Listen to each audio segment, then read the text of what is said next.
तो आज हम बात करते हैं फ्लूइड्स के अंदर हम लोग पढ़ेंगे कि क्या होता है अगर हम किसी सिलेंडर को किसी लिक्विड के अंदर अगर हम छोड़ दें तो और अगर वो ऑसिलेशंस करने लगे तो उस ऑसिलेशन का टाइम पीरियड क्या होना चाहिए। तो हम लोग मान लेते हैं कि हमारे पास एक सिलेंडर है और उस सिलेंडर की डेंसिटी है सिग्मा और जिस लिक्विड के अंदर उसको रखा है हमने इनिशियली उस लिक्विड की डेंसिटी है रो। और ये भी हम अज्यूम कर लेते हैं कि जो सिग्मा है वो रो से कम है, that means density of the cylinder is less than the density of liquid. ऐसा होगा तो क्या होगा, जो सिलेंडर है वो मेरा लिक्विड के ऊपर फ्लोट करेगा और कुछ टाइम बाद मेरा सिलेंडर आके एक इक्विलिब्रियम पोजीशन में आ जाएगा। जिस इक्विलिब्रियम पोजीशन का मतलब यहाँ पर यह है कि ना वो फर्दर और नीचे जाएगा लिक्विड के अंदर, ना वो ऊपर आने वाला है। ठीक है, वो बिल्कुल रुक जाएगा, स्टैटिक कंडीशन के अंदर आ जाएगा। तो उस हम इक्विलिब्रियम कंडीशन की हम बात कर रहे हैं। अब अगर उस इक्विलिब्रियम कंडीशन के अंदर हम उस सिलेंडर को एक आर्बिट्रेरी फोर्स लगा के उसको हम नीचे की तरफ अगर हम वाई डिस्टेंस से अगर हम उसको डिस्प्लेस करते हैं तो क्या होने वाला है, आइए उसको देखते हैं।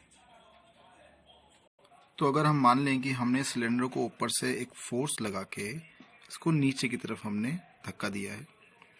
धक्का आप भी देख सकते हैं, जो डॉटेड लाइन है ये रिप्रेजेंट कर रही है कि इसकी ओरिजिनल पोजीशन सिलेंडर की क्या थी with respect to the water surface. For instance मैं आपको पुराना डायग्राम दिखा सकता हूँ कि पहले मेरा सिलेंडर जो इक्विलिब्रियम पोजीशन में था वो इस तरीके से था, उसका कुछ पोर्शन इस वाटर सरफेस के नीचे था और कुछ पोर्शन ऊपर था। अब मैंने क्या किया है, ऊपर से मैंने सिलेंडर को दबाया है नीचे की तरफ और मैंने दबा के रख रखा है। ऐसा करने से आप देख सकते हैं कि जो टॉप सरफेस था वो थोड़ा नीचे आ गया है और जितना ये टॉप सरफेस नीचे आया उतना ही ये बॉटम सरफेस भी मेरा नीचे आया है। और मैंने एज्यूम कर लिया है कितना नीचे है, वाई डिस्टेंस या वाई डिस्प्लेसमेंट या वाई मीटर ये नीचे आया है। ऐसा होने से अब जैसे मैं ऊपर वाली दबाने जिससे मैंने इसको पुश कर रखा था वो फोर्स को अगर मैं रिलीज करता हूँ तो आपको क्या लगता है क्या होने वाला है? ऑब्वियसली ये ऊपर दोबारा आ जाएगा, राइट? अपनी इक्विलिब्रियम कंडीशन की तरफ वो मूव करेगा।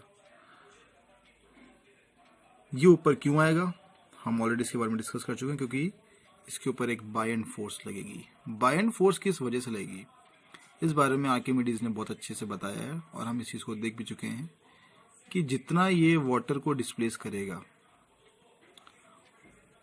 जितना ये वाटर को डिस्प्लेस करेगा वो डिस्प्लेस वाटर इसके ऊपर उतना ही फोर्स एक्सर्ट करेगा। ठीक है, तो आइए देखते हैं कि वो फोर्स क्या होने वाली है। ओके, तो हम बात कर रहे थे इसके ऊपर जो फोर्स लगने वाली है एफ बी, वो फोर्स क्या होगी? Definitely that will be equal to the weight of the liquid displace. Liquid कितना डिस्प्लेस हुआ है, इतना डिस्प्लेस हुआ है। तो ये कितना वॉल्यूम होगा सिलेंडर का, आपको जो बेस सर्किल होता है उसका area multiply by this length या this height. So pi R square into Y into ये तो हो गया वॉल्यूम, वॉल्यूम इंटू डेंसिटी।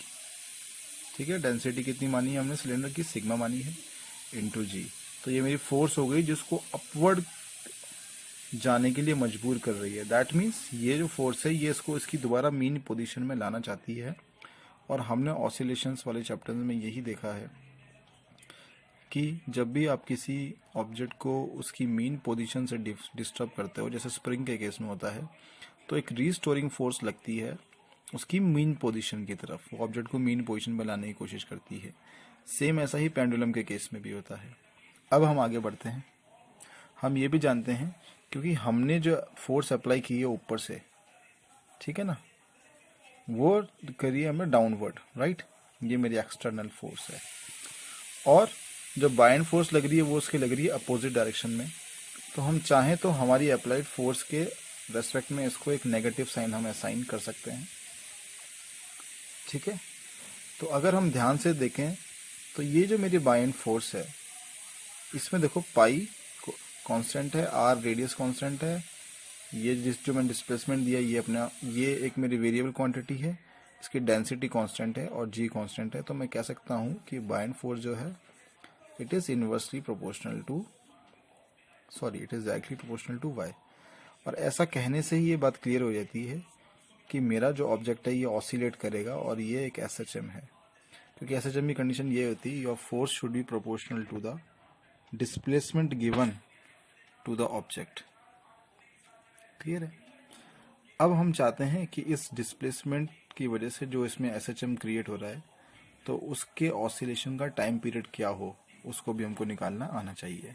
तो देखते हैं कैसे निकालेंगे। तो हम लोग देख सकते हैं कि हम किसी भी फोर्स को हम रिप्रेजेंट कर सकते हैं मास टाइम एक्सीलरेशन। क्योंकि ये ऑब्जेक्ट मेरा वाई डायरेक्शन के अंदर डिस्प्लेस हुआ है तो उसका एक्सीलरेशन भी वाई डायरेक्शन के अंदर होगा, इसलिए हमने इसको d² वाई अपॉन dt² से हमने इसको रिप्लेस कर दिया है। इक्वल्स टू, ये मेरा राइट हैंड साइड का जो एक्सप्रेशन है एज इट इज़ हमने कॉपी कर दिया है। अब हम देखेंगे कि हम जब इसको लेफ्ट साइड में हम शिफ्ट कर देंगे तो इक्वेशन मेरी इस तरीके से बन पड़ी है, राइट। हम अगर इस पूरी इक्वेशन को मास से डिवाइड कर देते हैं तो मेरे को मिलता है रिजल्ट ये, ठीक है। अब ये जो इक्वेशन है ये मेरी स्टैंडर्ड SHM इक्वेशन से कंपेयर की जा सकती है। आपको नीचे जो दिख रहा है ये आपका स्टैंडर्ड SHM की इक्वेशन है और आप देख सकते हैं कि जो मेरा वेरिएबल है यहाँ पर मेरा साई वेरिएबल है नीचे और ऊपर मेरा वाई वेरिएबल है, और प्लस आप नीचे वाली इक्वेशन में देख सकते हैं कि साई के साथ ओमेगा स्क्वायर है। जी हाँ, ये ओमेगा स्क्वायर यहीं से मुझे टाइम पीरियड मिलने वाला है। मैं दोनों इक्वेशंस को जब मैं कंपेयर करूँगा तो मेरे को ओमेगा स्क्वायर की वैल्यू मिलेगी। तो हम देख सकते हैं कंपेयर करने पर ओमेगा स्क्वायर की वैल्यू हम ये लिख सकते हैं। अब हम एक काम और करने वाले हैं, ये जो मास है ऑब्जेक्ट का जो कि एक सिलेंडर है, उस सिलेंडर के मास को उसकी डेंसिटी और वॉल्यूम के टर्म्स में हम लिख के देखते हैं और देखते हैं क्या कर सकता है और क्या बचेगा।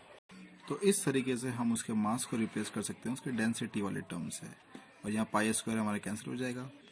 तो हम ये भी कर सकते हैं कि ओमेगा को एक तरफ जो हमने स्क्वायर कर रखा है उसमें से हम स्क्वायर को हटा देंगे तो ये रूट के अंदर चल जाएगा। हम ओमेगा को 2π/t लिख सकते हैं, t is a time period of oscillation, तो इस तरीके से आ जाएगा। और t को हम एक तरफ ले जाएंगे तो बाकी हमारे पास एक्सप्रेशन बचेगा ये वाला। तो इसी तरीके से हम लोग ऑसिलेशन निकाल सकते हैं किसी भी ऑब्जेक्ट का, ठीक है। तो यहाँ पर आप देख सकते हैं कि जो टाइम पीरियड डिपेंड कर रहा है आपकी ऑब्जेक्ट की डेंसिटी के ऊपर, इनवर्सली प्रोपोर्शनल है आपकी लिक्विड की डेंसिटी, ऑब्जेक्ट की लेंथ एंड ऑब्जेक्ट की सॉरी उस पॉइंट पे एक्सेलरेशन ड्यू टू ग्रेविटी की वैल्यू के ऊपर, right. Thank you so much.